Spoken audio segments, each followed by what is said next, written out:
नमस्कार दोस्तों, 24 की चौधर में आपका बहुत बहुत स्वागत है। नारनौंद के महासंग्राम में कौन आगे, हिसार की सबसे बड़ी हॉट सीट है नारनौंद विधानसभा, उसको लेकर के साथियों आज हम आपके सामने चर्चा करांगे। उमेद लोहान इनेलो बसपा के उम्मीदवार हैं, जस्सी पेटवाड़ कांग्रेस के प्रत्याशी और कैप्टन अभिमन्यु जो है बीजेपी के प्रत्याशी। मुकाबला बहुत तकड़ा चला हुआ है, ऐसा मुकाबला आपने आज तक नहीं देखा होगा। खासतौर पर अगर मैं नारनौंद विधानसभा की बात करूं साथियों, यहाँ पे प्रतिष्ठा का सवाल बना हुआ है कैप्टन अभिमन्यु के लिए, क्योंकि कैप्टन अभिमन्यु साथियों बीजेपी के कदावर नेता हैं और बहुत बड़े जाट नेता हैं, पूर्व वित्त मंत्री भी रहे हैं बीजेपी पार्टी के। तो साथियों यहाँ पे अगर आप बात कराए के करके ना चर्चा कराएंगे भाई किसका ग्राफ जो है फिलहाल बढ़ा हुआ है और किसका ग्राफ जो है नीचे आ चुका है। जी जान से जुटे हुए हैं तीनों उम्मीदवार जिनके फोटो यहाँ पे लगे हुए हैं। चाहे उमेद लोहान की बात करा, जस्सी पेटवाड़ जब से टिकट मिली है, टिकट मिली जब से नहीं, ये तो पिछले 5 साल से लगातार जुटे हुए थे। इन्होंने तो इलेक्शन लड़ने का मन बना लिया था। 12 तारीख को जो है साथियों नॉमिनेशन का आखिरी दिन था, उसी दिन अनाउंस होती है जस्सी पेटवाड़ की टिकट जो है कांग्रेस पार्टी फाइनल कर देती है। और उस दिन नारनौंद के अंदर एक बहुत तगड़ी जनसभा भी होती है और उस जनसभा के अंदर जो है एक बुजुर्ग के द्वारा एक मतलब ओछी मानसिकता को दर्शाने वाली बयानबाजी कर दी जाती है, जहां पे जस्सी पेटवाड़ को थोड़ा सा नुकसान जरूर होता है साथियों। लेकिन आने वाले समय में वो पता चलेगा। बड़े बड़े नेता जो है वो कांग्रेस के हो चाहे बीजेपी की हो, यहाँ पे रैलियां करेंगे। कितना फायदा होगा कितना नुकसान होगा वो आने वाला समय बताएगा साथियों। लेकिन फिलहाल की बात करा, सीधा सीधा मुकाबला अगर आप बात करा भाई, सीधा सीधा मुकाबला बना हुआ साथियों जस्सी पेटवाड़ और कैप्टन अभिमन्यु के बीच में सीधी तकड़ी फाइट बनी हुई है। हाँ, उमेद लोहान को कम नहीं आंका जा सकता है। उमेद लोहान लगातार ग्राउंड पे मेहनत करने लग रहे हैं। मैंने एक इंटरव्यू में पूछा भी था, मान लो आन साहब 12 साल में तो कुर्डी की भी बोड़िया वहां के लाग गई कड़, नारनौंद की जनता क्या आपको आशीर्वाद देगी? तो उमेद लोहान ने की जवाब दिया कि बिल्कुल नारनौंद की जो जनता है, जो जागरूक मतदाता हैं, अब की बार मुझे आशीर्वाद देने का मन बना चुके हैं। खैर साथियों ये तो 8 तारीख को पता चलेगा, 8 तारीख को जब नतीजे आएंगे जब पता चलेगा। फिलहाल आप बात करांगे जस्सी पेटवाड़ और कैप्टन अभिमन्यु को लेकर के बहुत तकड़ी मेहनत दोनों करने लग रहे हैं।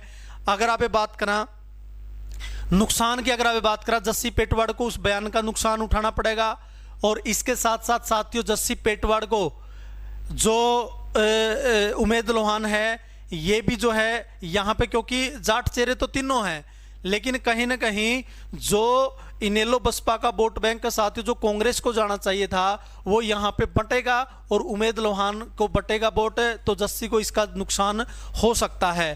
कैप्टन अभिमन्यु बीजेपी के हैं, बीजेपी के वोटर तो भाई साइलेंट वोटर माने जाते हैं, वो जिसके जाएंगे सब नवेरा है। तो साथियों कैप्टन अभिमन्यु के लिए चुनौती कम नहीं है। जस्सी नाम का जो भूचाल है, इस जस्सी नाम के भूचाल ने कैप्टन अभिमन्यु के लिए जो है सिर दर्द बना हुआ है, क्योंकि जस्सी पेटवाड़ की ग्राउंड के ऊपर जो लोकप्रियता साथियों यकीन मानिएगा बहुत अच्छी लोकप्रियता रखते हैं, यंग हैं, युवा हैं, युवाओं के बीच में बहुत ज़्यादा लोकप्रिय हैं जस्सी पेटवाड़।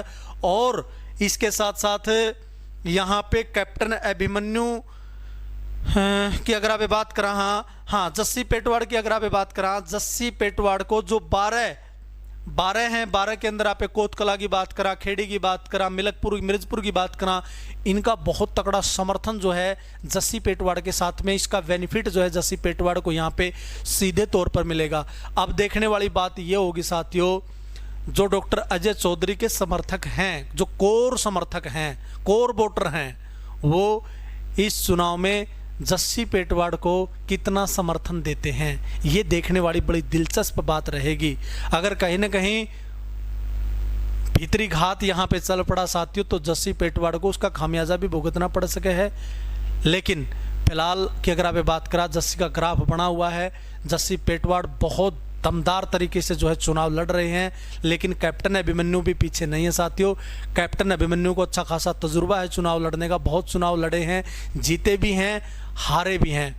एक एक वोटर तक जो है वो बहुत मतलब शालीनता के साथ में मिल रहे हैं कैप्टन अभिमन्यु।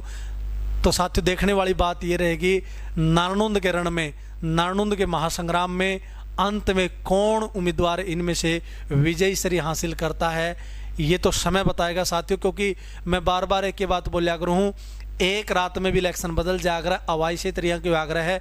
जस्सी पेटवाड़ का ज़बरदस्त बूम था, लेकिन एक बयानबाजी ने थोड़ा सा नुकसान उसको ज़रूर कराया है। ये आने वाला समय बताएगा साथियों। और गलत सलत बयानबाजी ना हुई, क्योंकि बस की बात को नहीं भाई, किसी के मुँह में तक में भी लगड़ सके है। इलेक्शन है, चुनाव है ये, लेकिन ठीक ठाक चुनाव रहा साथियों जो अब चल रहा है। तो इसमें जस्सी पेटवाड़ का ग्राफ बढ़ा हुआ है और ये मतलब कैप्टन अभिमन्यु के साथ में बहुत तकड़ी फाइट के साथ में आगे बढ़ रहे हैं। वो आने वाला समय बताएगा साथियों। हर दिन चुनाव बदलता है, हर दिन समीकरण बदलते हैं, वो आने वाला समय बताएगा। इन तीनों योद्धाओं में से नारनौंद विधानसभा जो है, नारनौंद विधानसभा से चंडीगढ़ में कौन सा कैंडिडेट यहाँ पे पहुँचेगा वो आने वाला समय बताएगा साथियों। समय के ऊपर छोड़ देते हैं, लेकिन फिलहाल जस्सी पेटवाड़ जो है ग्राफ के हिसाब से आगे चल रहे हैं, सर्वे के हिसाब से आगे चल रहे हैं जस्सी पेटवाड़। क्योंकि कांग्रेस का जो एक मतलब जिसको आप लहर बोल सको हो, एंटी इनकम्बेंसी जो है बीजेपी के खिलाफ आप बोल सकते हैं, यहाँ पे उसका खामियाजा जो है कैप्टन अभिमन्यु को भुगतना पड़ सकता है। तो जस्सी पेटवाड़ यहाँ पे उनका ग्राफ बढ़ा हुआ है, इस बात में कोई दो मत नहीं है, दो राय नहीं है। लेकिन साथियों आपके ऊपर छोड़ देता हूँ, आपको क्या लगता है आप एक सभ्य कमेंट के माध्यम से ज़रूर बताइए। नारनौंद का अगला विधायक, नारनौंद की जो सरदारी है, नारनौंद की जो जागरूक वोटर हैं, जो जनता है, वो किसको बनाएगी, एक सभ्य कमेंट करके आप ज़रूर बताइए। बहुत बहुत धन्यवाद। और चैनल पर जो साथी नए हैं वो सब्सक्राइब ज़रूर कर लियो भाई। बहुत बहुत धन्यवाद। जय हिंद।